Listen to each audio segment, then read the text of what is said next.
Effort has to be incisive in the sense, it should be focused, calibrated. Simply if you make effort, it's foolish effort, isn't it? Just labor is not going to get you somewhere. Right kind of action, the right timing, right place, all this is important, isn't it?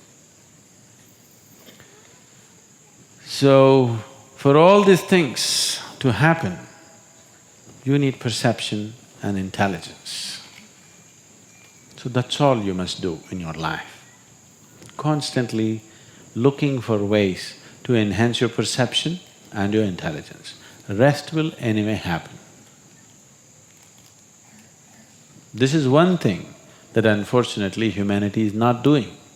They're trying to become capable of something. Do not try to become capable of something. Just enhance your perception and intelligence. Can you see me right now, all of you? Can you see me? Just point out where I am. Use your hands and point out. Can you see me? Oh, you got it wrong. You know I'm a mystic. You're getting it completely wrong. Now, this light is falling upon me, reflecting, going through your lenses, inverted image in your retina, you know the whole story, right? Where do you see me right now? Within yourself. Where do you hear me right now? Within yourself. Where have you seen the whole world? Within yourself. Have you ever experienced anything outside of yourself?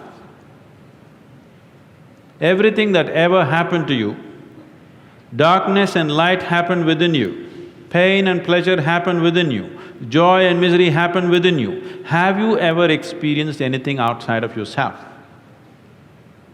No. So what I am asking you is, what happens within you? Who should determine how it should happen?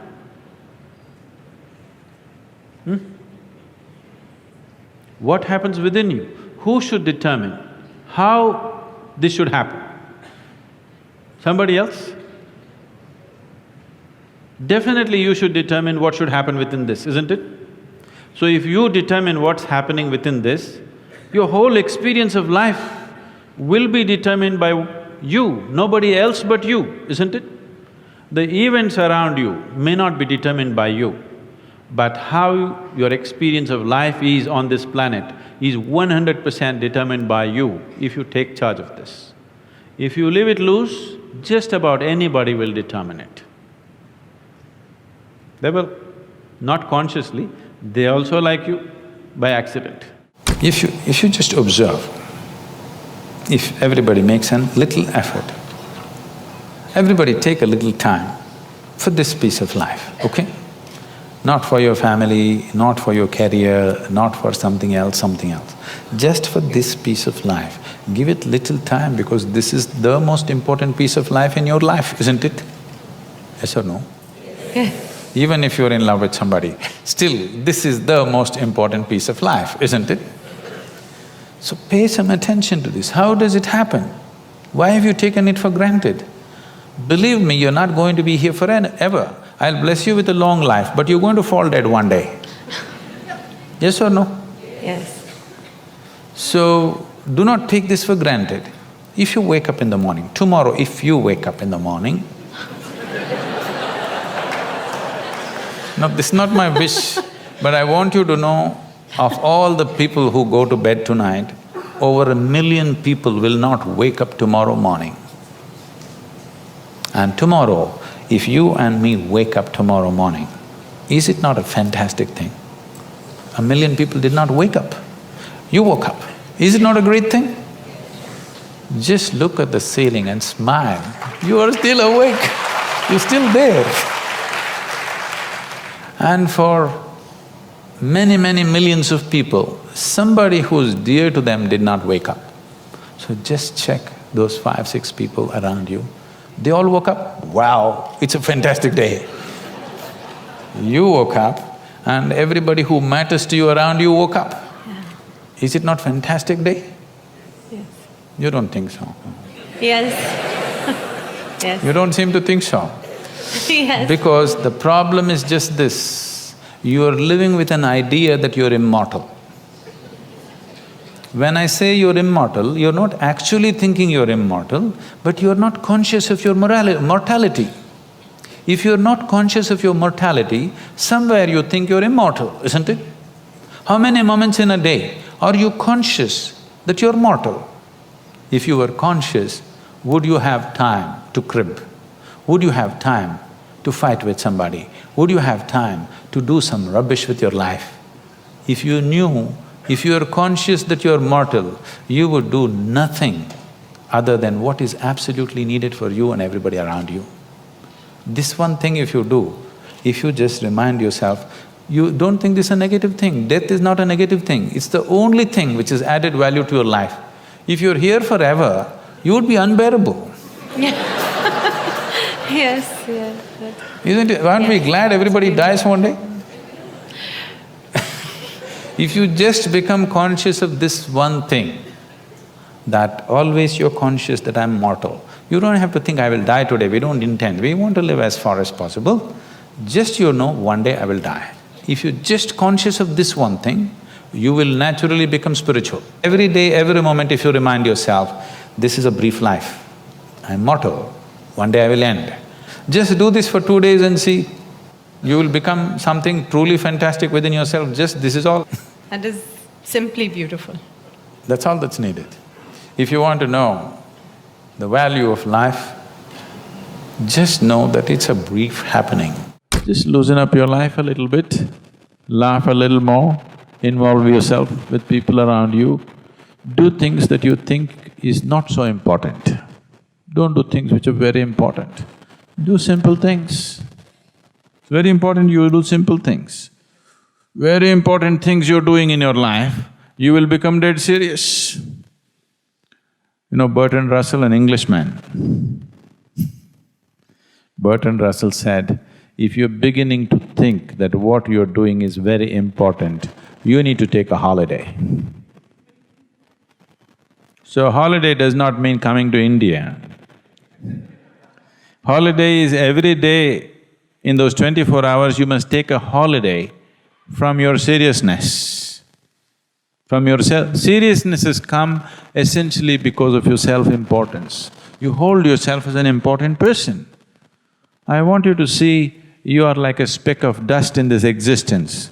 Tomorrow morning if you disappear, for sure in India nobody will miss you.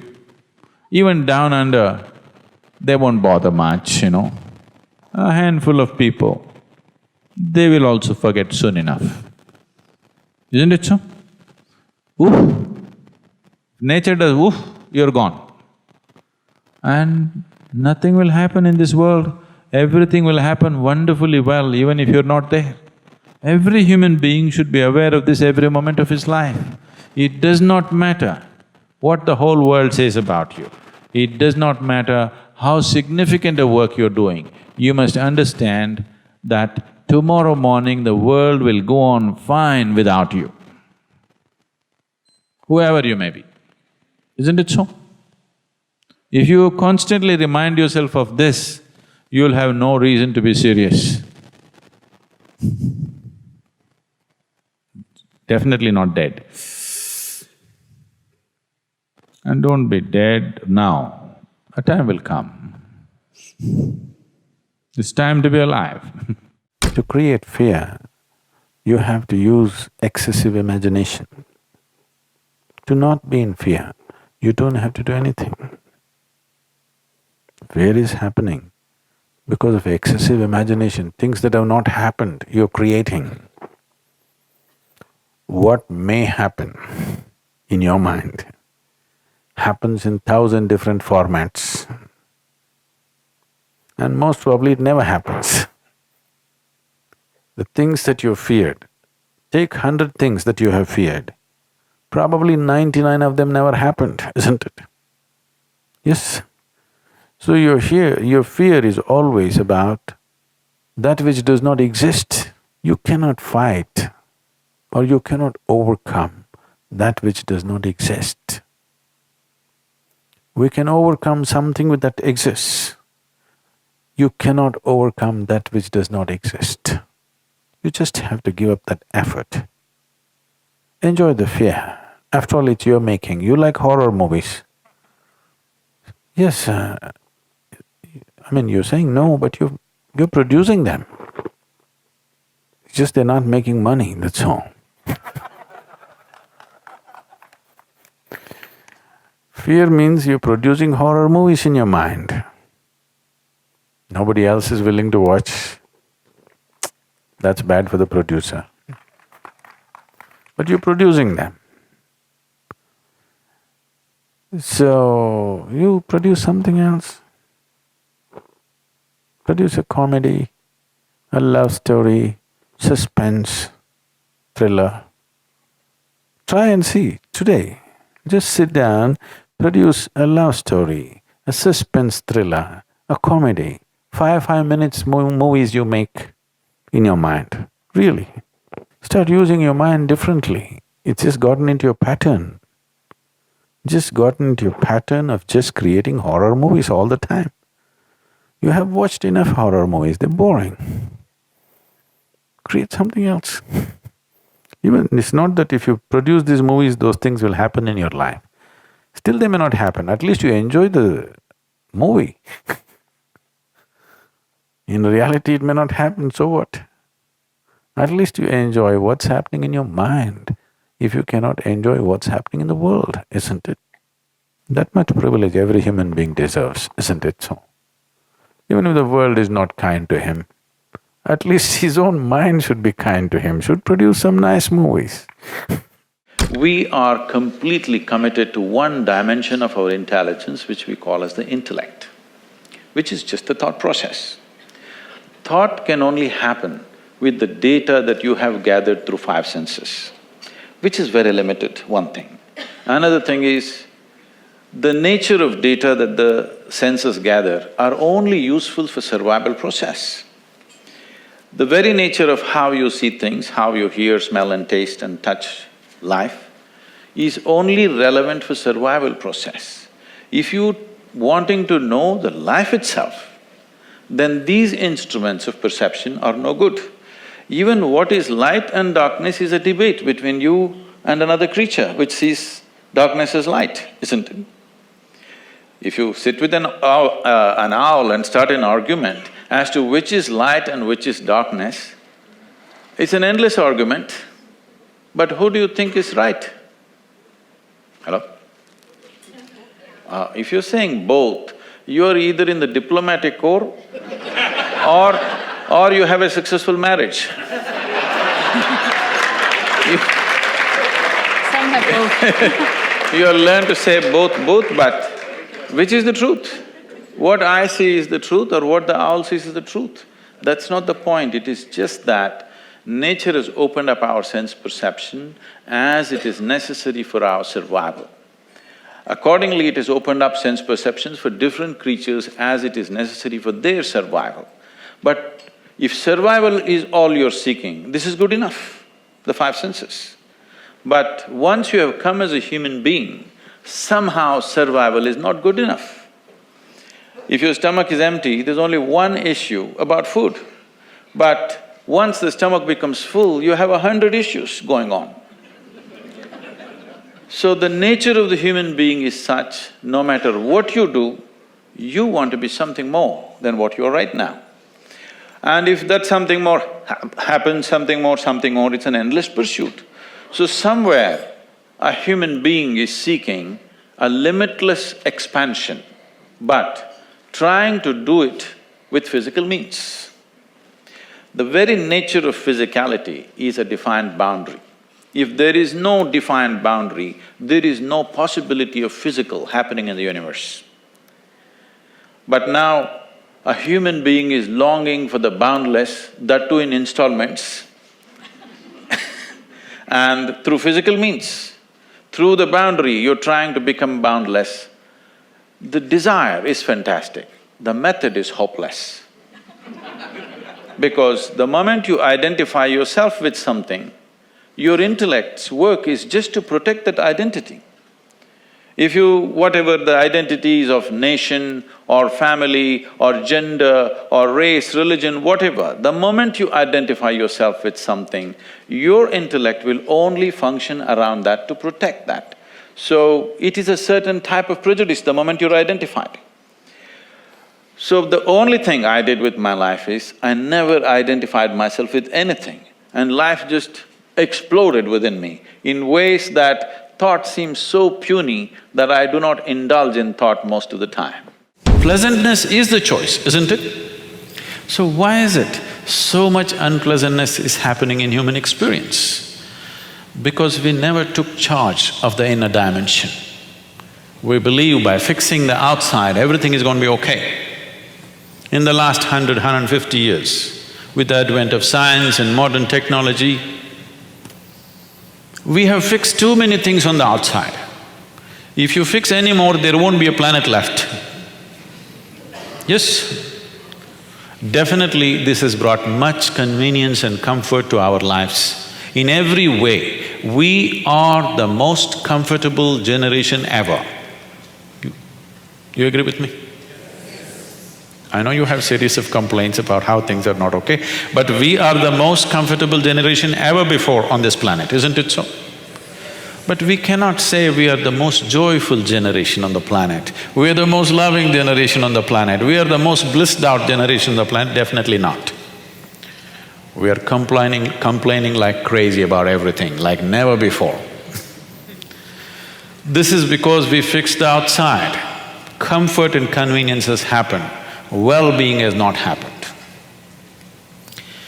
If your interiority was handled by you consciously, you would definitely keep this in a blissful state.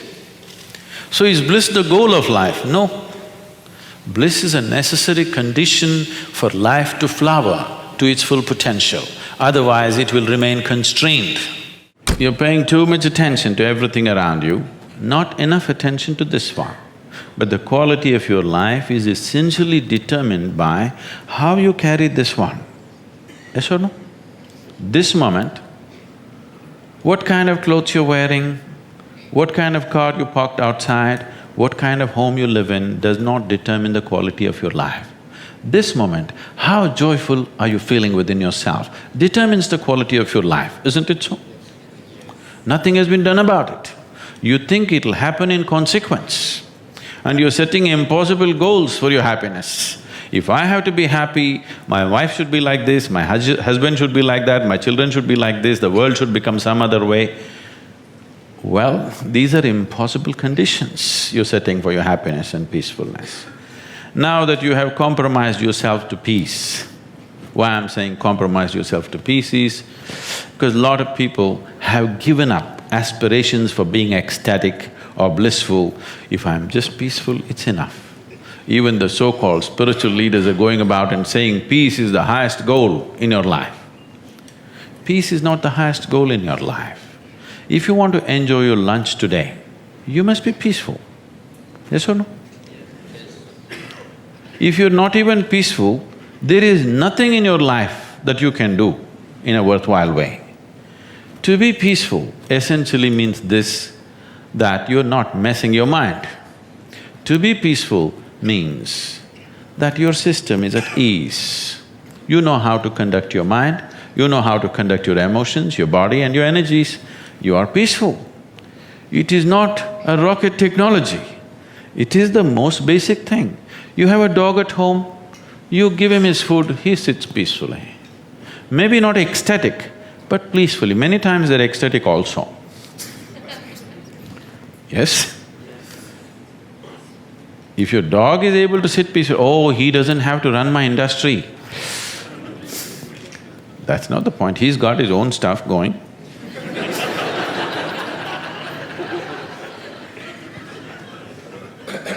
See, it has nothing to do with the external activity that you're doing. It's got something to do with the internal systems as to how they're functioning. Essentially, it means neither your body, nor your mind, nor your chemistry, nor your emotions, nor your energy are taking instructions from you. They're doing their own thing. Once your machine is not in your control, Being peaceful is impossible. I'll tell you, you get into your car and now you go there and you want to turn this way. You do this to the steering, it goes this way. Can you peacefully drive this car? Can you? No. Anxiety is natural, isn't it? This is what has happened to your vehicle. It's out of control. You've never done anything to find out where the steering wheel is, first of all. This is not that simple as a car, this is a super computer. Now the problem is most people have not even bothered to find the keyboard. They think if they do this, somehow it'll work. When you're given such a highly sophisticated machine, if you do not conduct it properly, it will cause many problems to you. By accident it's working. I want you to know this is made this way. If you hold your hands like this, it'll breathe one way. If you just turn it around, the very way you breathe, the breathing pattern itself changes in your lungs. You can try it if you want when you have the time.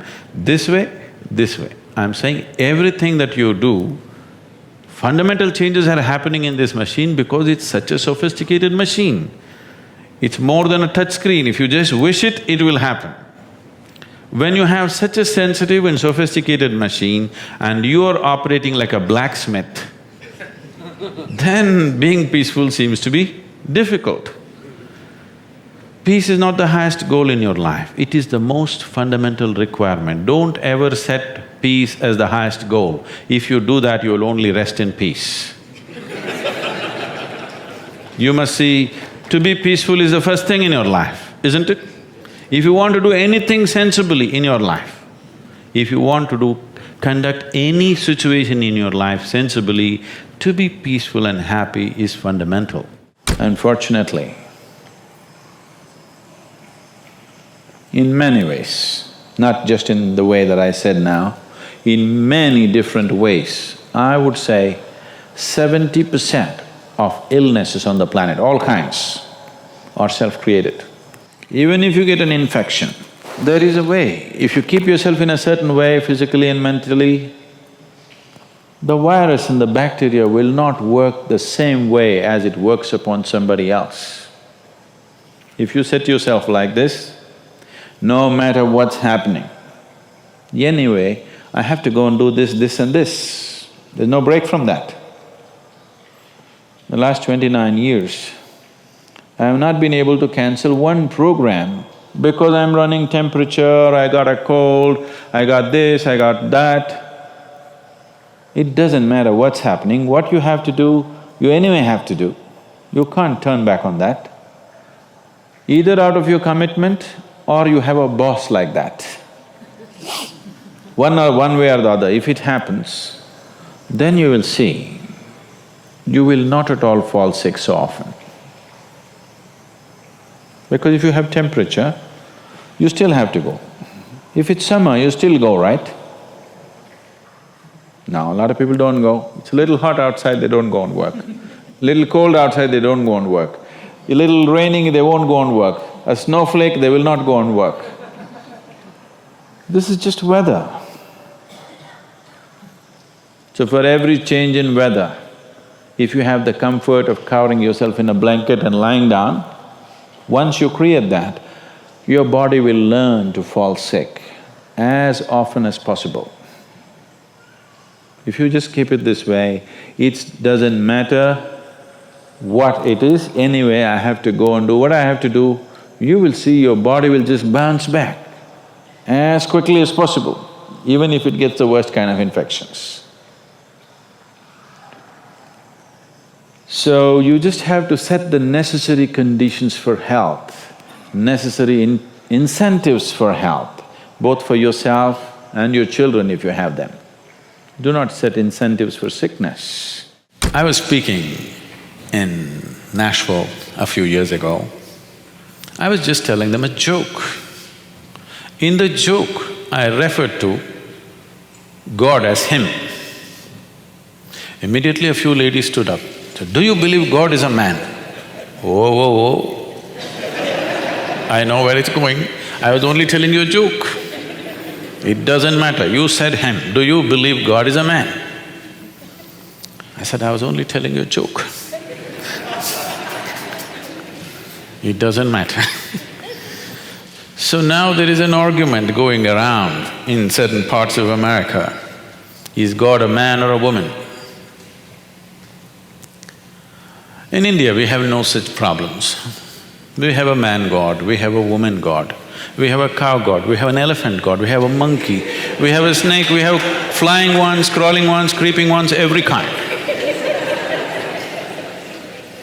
Because it's a very wise culture, we foresaw all the future problems that may arise. You know?